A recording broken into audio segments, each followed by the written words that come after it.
இன்னைக்கு பூண்டெல்லாம் உரிச்சு போட்டு இந்த முருங்கைக்காய் மாவத்தை கத்திரிக்காய் வத்தெல்லாம் போட்டு பூண்டு மிளகு குழம்பு வைக்கணும்னு நேத்தே முடிவு பண்ணிட்டேன்.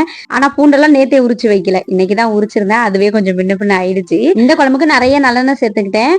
வெந்தயம், உரிச்சு வச்ச பூண்டு, கருவேப்பிலை சேர்த்து நல்லா வதக்கி எண்ணெய் வத்த வச்சிருக்கோமோ அதையும் சேர்த்துட்டு லைட்டா வதக்கி விட்டுட்டு அதுக்கப்புறம் புளி கரைச்சி ஊற்றி, இதுக்கு தக்காளி எல்லாம் நான் போடவே மாட்டேன். அதுக்கப்புறம் உப்பு, மஞ்சத்தூள், மிளகாய்த்தூள், எண்ணெய் காய் வச்சிருக்கோமோ கத்திரிக்காவும் முருங்கைக்காவும் சேர்த்து நல்லா குழம்பு கொதிக்க வச்சுட்டு கடைசியா இறக்கும் போது கொஞ்சமா மிளகை வறுத்து அதை நுணுக்கி பவுடர் பண்ணி போட்டு இறக்கிட்டோம்னா சூப்பரா இருக்கும். கொஞ்சம் பூண்டு தட்டி போட்டோம்னாலும் நல்ல வாசனையா இருக்கும். சமைச்சுக்கிட்டே கம்பெனிக்கு டீ போட்டு கொடுத்துட்டேன்.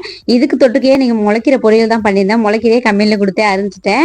நம்ம வளைகாப்பு வீடியோல சமைச்சாங்களே அந்த மாதிரி தான் அரிஞ்சு கொடுத்தாங்க. இது தவிர மீதி எது கொடுத்தாலுமே நல்லா அரிஞ்சு கொடுத்துருவாங்க. கொஞ்சம் எனக்கு ஈஸியா இருந்துச்சு. கையோட ஒரு முக்கியமான வேலை செஞ்சுட்டு இருந்தேன். ஒரு 4 இட்லி மீந்திருந்தது. அதை சின்ன சின்னதா கட் பண்ணிட்டு எண்ணெயில நல்லா பொரிச்சுட்டு அதுல பெப்பர் தூள், உப்பு, வெங்காயம் கட் பண்ணி போட்டு நல்லா மிக்ஸ் பண்ணிட்டு வெங்காயத்தோட சாப்பிடணும். டேஸ்ட் சூப்பரா இருக்கும். இதையே நம்ம மஞ்சூரியனாவும் செய்யலாம். நல்லா சாஸ் எல்லாம் ஊத்தி சூப்பரா ட்ரை பண்ணலாம். நம்ம வீட்டுல எவ்வளவு இட்லி சுட்டாலுமே இந்த மாதிரி செஞ்சு கொடுத்துட்டோம்னா டக்குன்னு காலி. இந்த ரெசிபியே இதுவரை ட்ரை பண்ணாதாங்க இருந்திருக்க மாட்டீங்க. ட்ரை பண்ணல அப்படின்னா கண்டிப்பா ட்ரை பண்ணி பாருங்க. டேஸ்ட் நல்லா இருக்கும். பொரிக்க பொரிக்க பாதி காலி ஆயிடுச்சு. நான் இதோட ஸ்டாங்கா ஒரு காப்பியை போட்டு குடிச்சிருந்தேன். தமிழ் பிடிச்சிருந்தா லைக் பண்ணிக்கோங்க, சப்ஸ்கிரைப் பண்ணிக்கோங்க. நெக்ஸ்ட் வீடியோ பார்க்கலாம். தேங்க்யூ ஃபார் வாட்சிங். பாய்.